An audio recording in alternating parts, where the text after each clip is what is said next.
Republican party of India RPI ने आगामी नागपुर महानगर पालिका चुनाव 2025 को लेकर बड़ा बयान दिया है।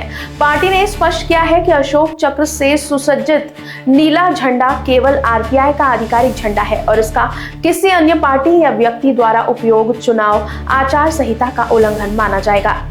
वहीं पार्टी ने कहा कि डॉक्टर बाबा साहब अम्बेडकर द्वारा स्थापित आरपीआई के संविधान के अनुसार झंडा नीले रंग का होगा, जिसके मध्य में सफेद अशोक चक्र होगा। बिना अधिकृत अनुमति इस झंडे का इस्तेमाल पार्टी और बाबा साहब अम्बेडकर का अपमान माना जाएगा। साथ ही आरपीआई नागपुर के पदाधिकारियों ने मुख्य चुनाव अधिकारी और मनपा आयुक्त को पत्र देकर दोषियों पर कानूनी कार्रवाई की चेतावनी भी दी है। रिपब्लिकन पार्टी ऑफ इंडिया बाबासाहेबांनी स्थापन केलेल्या मूळ रिपब्लिकन पार्टी ऑफ इंडियाच्या तर्फे आज ही पत्रकार परिषद आयोजित केलेली आहे।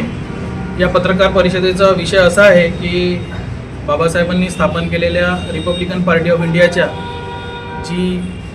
जो संविधान आहे, जो कॉन्स्टिट्यूशन आहे, त्याचा भाग 3 मधील आर्टिकल 22(1) प्रमाणे अशोक चक्रांकित निळा ध्वज जो आहे तो रिपब्लिकन पार्टी ऑफ इंडियाचा अधिकृत ध्वज आहे आणि त्या ध्वजाचा वापर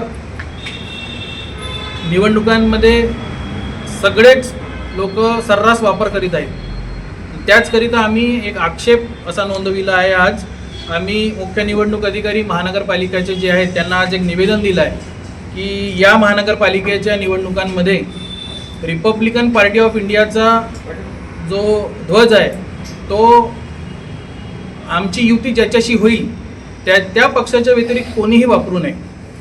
जर कोणी आमच्या या ध्वजाचा गैरवापर करेल तर आदर्श आचारसंहितेचं उल्लंघन झालं असं आम्ही गृहीत धरू आणि त्याच्यावर कायदेशीर कारवाई करू असं या आज निवेदनामध्ये आम्ही आज मुख्य निवडणूक अधिकारी यांना सांगितलेलं आहे।